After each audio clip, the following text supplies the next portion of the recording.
Let's have a look at the top half of the Premier League standings. Arsenal still very much in front, but only just. Look at Manchester City, hot on their trail now, only 2 points behind. The pressure is on, and I'm pretty sure Mikel Arteta is finishing. All right, let's welcome in our Don Hutchison, who's known for his slightly accurate percentages, which we're going to get to in a bit. But speaking of being accurate and spot on, our Frank Leboeuf predicted this. Yes, and I was right about 1 minute or 10 seconds. No, but that's something that I like. Yeah, everybody is predicting that Arsenal is going to win the Premier League, but we have a race. Yeah. It's a pity that Chelsea fell asleep today again. But Man City, Aston Villa, they're chasing Arsenal, and it's good for the Premier League. It's what we want. We want suspense, and it's what we have. And I'm very pleased, even if I think that Arsenal is the best team in the Premier League this season.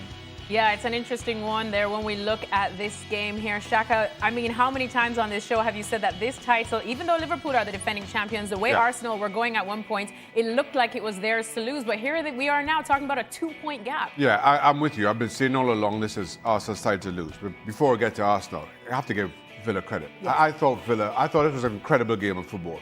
Really enjoyed it. And it almost felt like both teams had kind of settled for a draw at the very last, the 12th round of a heavyweight fight. And then all of a sudden, Buendia pops up and well, without question, a knockout punch virtually last kick of the game. And credit to Villa, because I thought their football simply was that good. They've been that good at form. Couple of bumps in the road, but they really have put some results together. Credit to them and Unai Emery for the way they continue to go about their business. From an Arsenal perspective, it feels like yesterday we were talking about Eberechi Eze and his performance against Spurs and how good he looked through the middle. And he could have been taken off after 30 minutes. I'll be honest. Now, I am as willing as anybody to sing Eze's praises. Of course. But everything from Arsenal came down the right-hand side in that first half. Everything came through Bukayo Saka. The change had to be made because Eze was just non-existent. And then the other thing is, Sandro Trossard, he always seems to pop up exactly when needed. I think he is one of the most undervalued players in the Premier League. He just seems to know where to be at the right time and find a goal at the right time. Sadly, he had to come up for the end. He's coming back from an injury, and you just wonder how much of that is affected. But Arteta had to take a chance, had to take Arteta off. He introduced Gyökeres at the break as well, similarly coming off an injury. And that certainly changed things, particularly in the first 15 or 20 minutes of the second half. And Arsenal looked by far the better of the two teams. But, like I said, Villa are a far better team than we have been willing to give them credit for. Even now, seeing them sitting third, you just kind of wonder, when did this all happen? And in the end, it's hard to say one team deserved to lose this, but Villa kept going to the end when, in all honesty, I'm not sure that they fully deserved 3 points, but they were deserving because they refused to lie down. I want to go back to Aston Villa and Unai Emery, who had a very hard time at Paris Saint-Germain. But I have to say, without changing the team, without changing the players, without changing the tactic, and he changed the mentality of the players. We're going to talk about Liverpool, where Arne Slot is trying to find any tactics, anything. But with McGinn, Onana, Kamara, and Tielemans in the middle of the park, with the help of Rodgers, it's amazing. Yeah. What I saw today, it's the first time that I saw Arsenal being in trouble in the middle of the park. And they have Declan Rice, where I highly rank, because for me he's the best midfielder in the world right now. But today, I saw 4 midfielders working so hard and being technically so precise. And that's due to Unai Emery. He changed the mentality of the player. They had a very bad beginning of the season. And without changing anything in terms of tactic, in terms of individuals, he was able to change the way of thinking of the players and made them, being like last season, a very good team. Well, I know our Don Hutchison is just itching to get into this and give us some percentages. Don, a couple of shows ago, you said that it was 50-50 for either Arsenal or City to win the Premier League title. After what we just saw now this weekend, what percentage do you give Arsenal now to win the title? No, I'm still the same. I think on the last show, 3 or 4 days ago, I think I went 60-30 in Arsenal's favour because with a 5-point gap, I thought they were going to cruise on. But listen, this is what the Premier League does to you.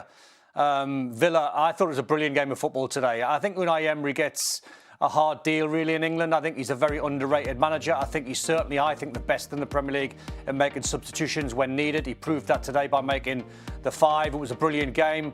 I thought when Arsenal got it back to 1-1, there was only one team that looked like they were going to win the game, and that was Arsenal.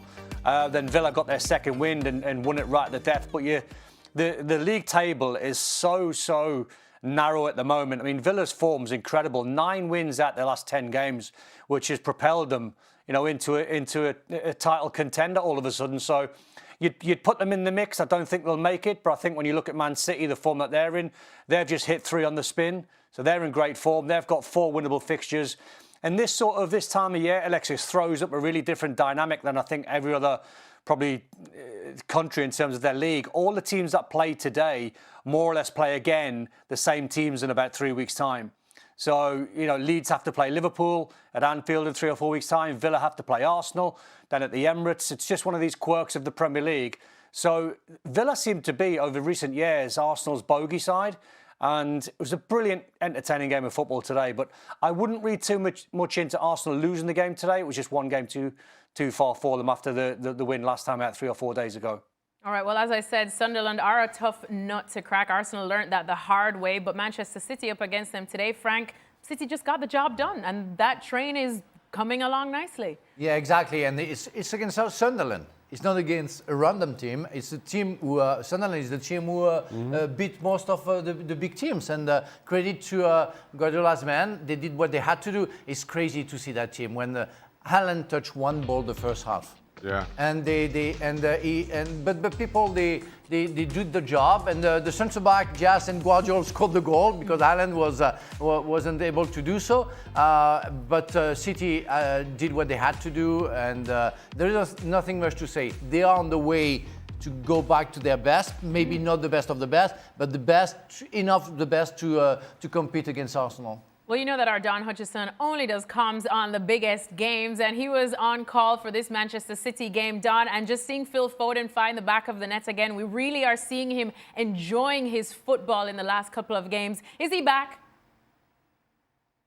He is back. 5 goals in 3 games. I mean, he was brilliant today, but Cherky was man of the match by a mile, in my opinion, not just because of his Rabona assist for the Phil Foden header. He just took the game. When I watch Ryan Cherky play off the back of how Phil Foden played today, and he's picking up the balls in the tight pockets, I think Guardiola's realised now without Kevin De Bruyne, you can't play Phil Foden on the wing anymore. He's not a left-sided player. He's not a right-sided player. He's a genuine number 10. So I think Guardiola's realised off the indifferent form last season, play Phil Foden as a number 10, he'll get his goals. But Cherky reminds me of a sort of Harlem Globetrotter. He's got so much skill and natural talent and flair. He's an amazing player to watch. I don't think I've seen a player like him for a long, long time. The way he can just play the game exactly how he wants to be played. And I don't think even Pep wants to try and control him. He'll try and manipulate him into certain areas and put him into positions. But when he gets the ball, my word, he's a genius. Welcome back to Sport Lab. And the Premier League title race just got very real. Arsenal's comfortable cushion at the top has officially taken a hit, thanks to big wins from both Aston Villa and Manchester City. What does it mean? Who's closing in fastest? And should Arsenal fans be worried? Let's break it all down. Just a few days ago, Arsenal was sitting at the top of the table with confidence, momentum, and a growing gap behind them. But that gap is shrinking fast. While Arsenal did their job by beating Brentford, Aston Villa and Manchester City answered immediately, refusing to let Mikel Arteta's side pull away. This title race is no longer a one-team sprint, it's becoming a three-way battle. Unai Emery's team is not going away. Aston Villa's win today keeps them right in the hunt, maintaining pressure and proving yet again that this isn't some early season purple patch. This is a team who believes they can go toe-to-toe with anyone. Villa are physical, they're aggressive, they're consistent, and they've got that Emery structure that makes them incredibly hard to break down. Arsenal fans, you can't ignore Villa anymore. They're not just in the race, they're sticking around. And then there's Manchester City, the machine. City picked up another win, and every time they do, the message is the same. We're coming. Pep Guardiola's squad is famous for finding that second gear when it matters most. It doesn't matter who's injured, who's out of form, or who they're up against, City always find a way to stay in touch. Arsenal needed room to breathe, but with City winning again, that breathing space is nearly gone. Does title race is heating up? Here's the situation. Arsenal are still top, but no longer comfortable. Aston Villa refuse to drop away. Manchester City are quietly doing City things. This is exactly the kind of pressure that tests title-winning credentials. Can Arsenal handle the heat? Can Villa keep punching above their weight? And will City inevitably rise to the top like they always do? This is no longer a marathon that Arsenal are leading, it's a sprint with two giants on their heels. So Arsenal's lead is shrinking, and the title race is officially wide open. Villa are believing, City are building, and Arsenal are now looking over their shoulder. We'll have more Premier League reactions, updates, and breakdowns coming up, so stay tuned. This has been SportLab, your home for elite football analysis.